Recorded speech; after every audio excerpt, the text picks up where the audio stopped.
Fire signs, tignan po natin kung ano ang mensahe para sa iyo ngayong araw. Keep in mind po na ito ay general reading lamang, so hindi po lahat ay makaka-relate, so be open-minded. Sa mga hindi pa po nakasubscribe dito sa ating channel, please subscribe na po kayo and palike na din po ng ating video. At sa mga nais po mag-avail ng ating private readings, makikita nyo po yung link sa description box. Tarot Intentions by Alian Reyes. Kuha tayo dito ng isang card. Tignan natin. We have not enough. Okay, so pwede po na merong iba sa inyo dito na frustrate kayo ngayong araw. Pwedeng may mga hindi po kayo natapos. Fire signs. Pwede rin naman po na may mga binigay kayo, full of efforts kayo, pero pwedeng meron po kayong hindi nakuha. So na-frustrate kayo, feeling ninyo hindi pa sapat yung inyong binigay towards man yan sa isang gawain or sa isang tao. Ayan po. Tapos yung iba din dito, pwedeng relationship po ninyo or yung love life po ninyo, yung dun kayo na-frustrate. Yan. Tignan natin ano pa yung mensahe. Mensahe pa po natin, Spirit Guide for Fire Signs ngayong araw na ito. We have trust. Ayan. Kailangan mo kasing magtiwala sa iyong sarili. Una, kapag may ginagawa ka po at meron kang sisimulan, fire signs, dapat buo talaga yung loob mo at naniniwala ka sa sarili mo. Naniniwala ka na matatapos mo yon at magiging matagumpay ka sa isang bagay na yon. Kasi kung una pa lang pinagdududahan mo na yung sarili mo, ibig sabihin maaring hindi ka para doon sa path na yon. So wag mo nang ituloy. Ayan, so kailangan mo daw magtiwala. Magtiwala ka sa sarili mo. Magtiwala ka dun sa efforts na binibigay mo. Tignan natin ano pa yung mensahe. Okay, so ito. Try natin mag-pick up ng message coming from someone. Tignan natin kung ano ba yung gustong sabihin sa'yo ng taong to. Kung sino man yung tao na to. Tignan natin. Okay, ito yung mga tao na hindi mo na nakakausap. It's either ginost ka or you cut ties with these persons. We have, maybe we are better off separated. Okay. So, kung sino man yung tao na yan, pwedeng kung ano man yung naging pasya ninyo pagdating dito sa relasyon ninyo, ay yun yung mas makakabuti kasi talaga para sa inyong dalawa. Or sabihin natin kung para sa inyong pamilya.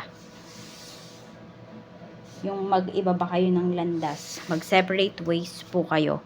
Pwedeng ito po ay family members, pwedeng friends. So, tingnan natin ano pa yung pwedeng mangyari sa'yo ngayong araw na ito. Tingnan natin. Okay, yung iba sa inyo dito, nafe-feel ko nakakaramdam kayo ng selos ngayon.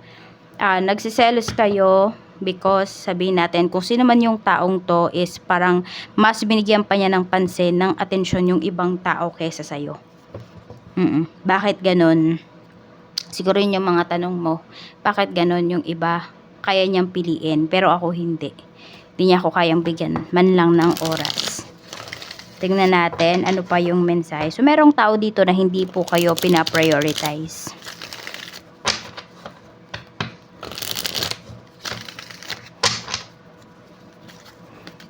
Ano pa yung paparating sa'yo ngayong araw? Hindi ko alam kung may kumakain dito ngayon ng green peas. Ayun yung naano ko. Or yung ulam ninyo may green peas ngayong araw.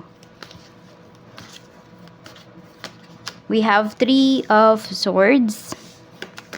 We have Knight of Cups. So, may sumusuyo naman sa'yo dito ngayon. Yan yung nakikita ko. Pwedeng may susuyo sa'yo ngayong araw. Kung dito susuyo, pwede po na ito ay susunduin ka.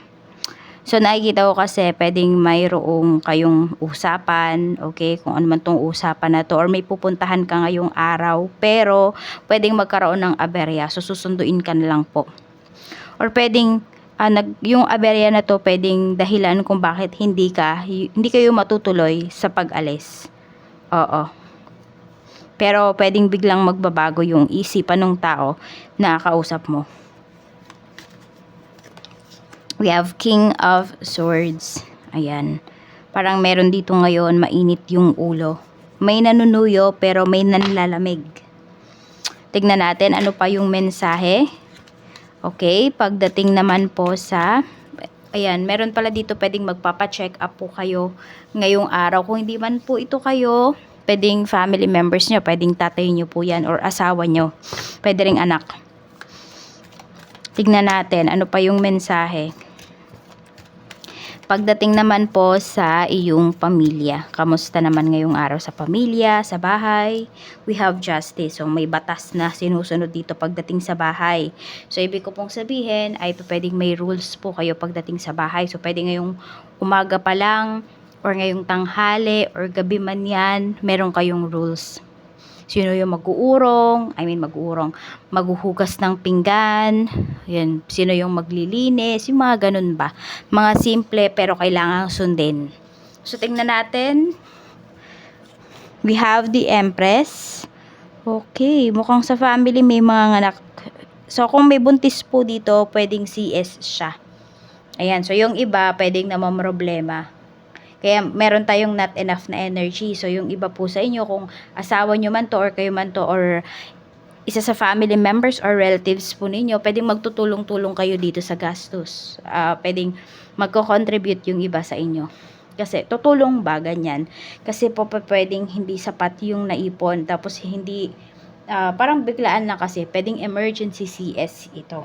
Yan. Or kung meron, kung hindi man to cesarean section is pwede po na ito po ay surgery. May masa-surgery dito sa inyong family. Kasi 'di ba kanina may pinapakita nga dito na pwedeng mayroon pong magpapa-check up ngayon. Appendicitis yung iba sa inyo. Meron nun, appendix ba yun? May appendicitis. Check natin. Ano pa yung mensahe pagdating naman po sa mga taong pwede mong makasalumuha ngayong araw na ito. We have Ace of Swords. Puro masasakit magsalita yung mga makakasalumuha mo. Mga tao na pwedeng hindi po nila pinag-isipan yung kanilang mga sasabihin. So, mga nakakasakit po. Mag-ingat ka lang kasi baka mamaya may biglang magwala. Ayan. So, para kasing may patalim dito. Hindi lang talaga yung sabihin natin, hindi lang matalim magsalita kung hindi pwedeng may patalim din. Kaya mag-iingat. Fire signs. Tignan natin ano pa yung mensahe pagdating naman po sa iyong love life. Sa love life naman, we have Ace of Wands. So, kung sino man yung tao na to na sinasabi niya na mas okay daw na magkahiwalay na lang kayo, ang totoo, yung taong to, laman ka pa rin ng isipan niya. There are times po na gustong-gusto niyang kumontak sa'yo. 3 of Cups. Ayan. 6 of Pentacles. Gusto niyang bumawi. Yun yung nakikita ko dito. So, pwede rin naman ngayong araw na to is merong magsi-celebrate ng anniversary o kaya mansary. Happy anniversary, happy mansary po. May galante dito. Baka magyayang lumabas yung person mo today.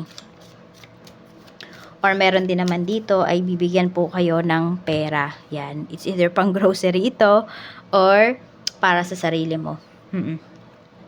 Pampamper mo sa iyong sarili. Pwedeng bibigyan ka. Fire signs. Tingnan natin ano pa yung mensahe para sa'yo. Pagdating naman sa iyong kaperahan.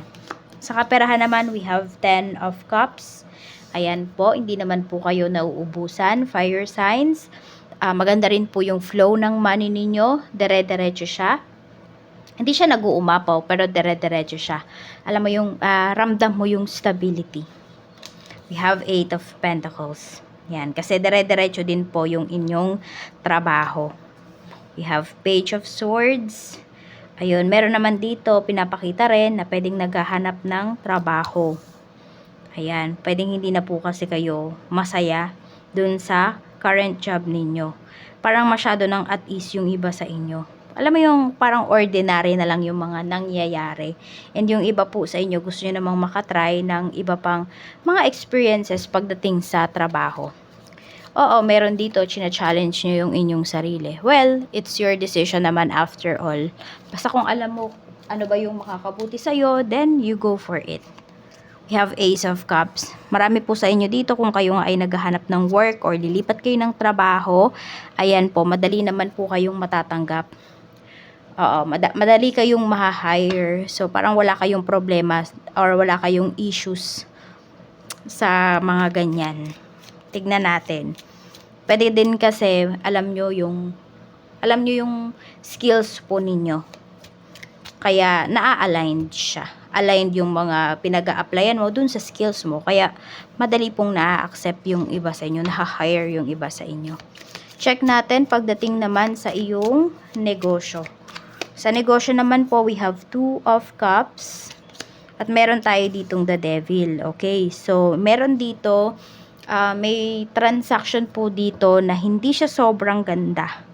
Sa totoo lang, pwedeng sa umpisa lang po yan maganda. Pero kung may kontrata kayo dito na pag-uusapan, parang ikaw yung malulugi dun sa usapan. Kaya tignan mong mabuti, pag-isipan mong mabuti, fire signs, kung idedire-diretso mo ba to.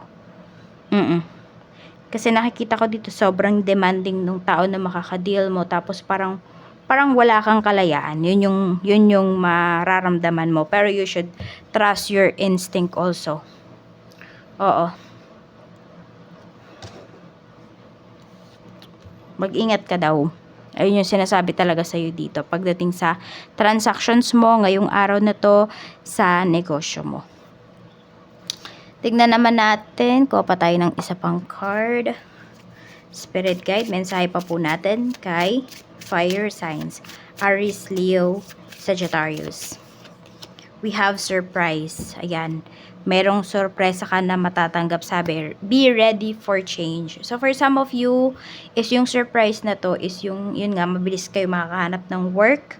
Yung iba po sa inyo, pwedeng, ayan, kung naghanap kayo nitong mga nakakaraan, is pwede po na kayo ay maha-hire na talaga. Pwedeng matawagan po kayo dito. An unexpected turn can bring positive change. So, meron din dito, pwede po na, di ba, merong kung emergency CS man to, or emergency surgery, bakit siya magiging positive? Kasi makikita mo na yung pagkakaisa ba? Yan, yung pagtutulong-tulungan. Oo, mararamdaman mo yon, fire signs. Kaya, alam mo yon, yung parang blessing in disguise. Yun yung mangyayari. So, ayan po. At ito naman po yung iyong lucky numbers. We have number 7. Sulat natin. 7, 38, 41, 56, 50, and 32. So, 7, 38, 41, 56, 50, and 32. Maraming salamat po sa walang sawang pagsuporta ninyo dito sa aking channel. Mag-iingat po kayo always, and more blessings to come.